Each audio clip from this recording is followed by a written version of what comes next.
தீபாவளிக்கு இன்னும் 2 நாள் தான் இருக்குது. நாத்தனார் ட்ரெஸ் எடுக்க போகலாம் அப்படின்னு சொல்லி கூப்பிட்டாங்க. நானும் என்னோடய பையனும் கிளம்பிட்டோம். அவங்க ஆஃபீஸ் முடிச்சுட்டு வந்துட்டாங்க. அப்படியே போகலாம் அப்படின்னு சொல்லிட்டு. இந்த தடவை நான் இன்ஸ்டாவில் ஒரு பேஜ் ஒன்று பார்த்து வச்சுருந்தேன். சரி ரிவ்யூலாம் நல்லா இருந்தது.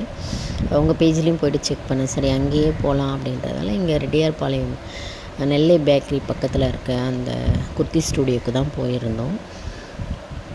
நாங்கள் கிளம்பும் போதே லைட்டாக இடி இடிச்சுது. ஆனால் மழை இல்லை.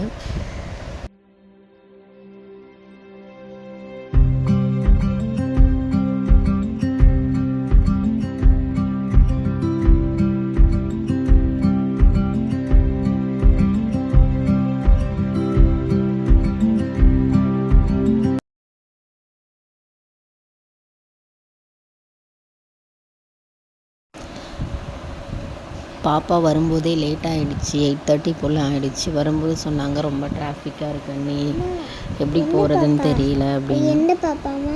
நந்தினி அத்தடி. என்ன பாப்பா? நந்தினி அத்தை.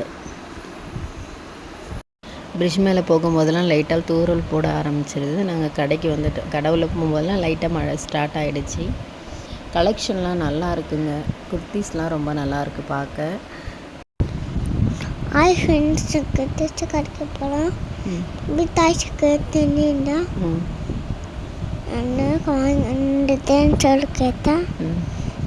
வாங்கி கொடுத்தேன்னுன்றேன். கடுப்பாச்சு. கேட்டான் போகும்போது வாங்கி தரேன்டான்னு. அதை தான் அவர் கடுப்பாயிடுச்சு அப்படின்னு சொல்லியிருக்கான் லாஸ்ட்டில். கிட்ஸுக்கும் நல்ல கலெக்ஷன் இருக்குதுன்னு நினைக்கிறேன். ஆனால் நான் உள்ளே போய் பார்க்கல. இது ஷூஸ்லாம் நல்லாயிருக்கு. ஆனால் ஹேர் பேண்ட்லாம் நல்லாயிருக்கு. குர்த்திஸ் நீங்கள் செட்டாக எடுத்திங்கன்னா 1500 வரும். சிங்கிள் பீஸ் பார்த்திங்கன்னா 450 500 இருக்குது. நல்லாயிருக்கு. அப்படியே பக்கத்தில் நாங்கள் வெளியில் வரும்போதெல்லாம் மழை. அப்படியே பக்கத்தில் வந்துட்டோம். சரி போய்ட்டு எங்கேயாவது நிற்கலான்னு கொடையுமே எடுத்துகிட்டு வரல. பக்கத்தில் இருக்க போண்டா கடையில் போண்டா சாப்பிட்டுட்டு உடனே நாங்கள் ஆட்டோவில் கிளம்பிட்டோம். நின்று பார்த்தா மழை ஒன்றும் நிற்கிற மாதிரி இல்லை. சரி நாத்தனார் என்ன சொன்னாங்க, நீங்கள் கிளம்புங்க நான் வண்டியில் வந்துடுற மழை நின்னதுன்னாங்க. சரி உடனே நானும் தம்பியும் ஆட்டோவில் வீட்டுக்கு வந்துட்டோம். மழை இல்லைன்னா நாங்கள் வண்டியிலே வந்திருப்போம். இவனை வச்சுட்டு செட் ஆகலை வண்டியில் வர்றது. அதனால் ஆட்டோ பிடிச்சி வந்தாச்சு. நல்ல மழை. நாங்கள் ஆட்டோவில் வரும்போதெல்லாம் கொஞ்சம் மழை பெஞ்சிட்டு இருந்து. பிரிட்ஜு மேலே வரும்போது சுத்தமாக மழையே இல்லை. ஐயோ வெயிட் பண்ணியே வந்திருக்கலாமே அப்படின்ற மாதிரி தோணுச்சு.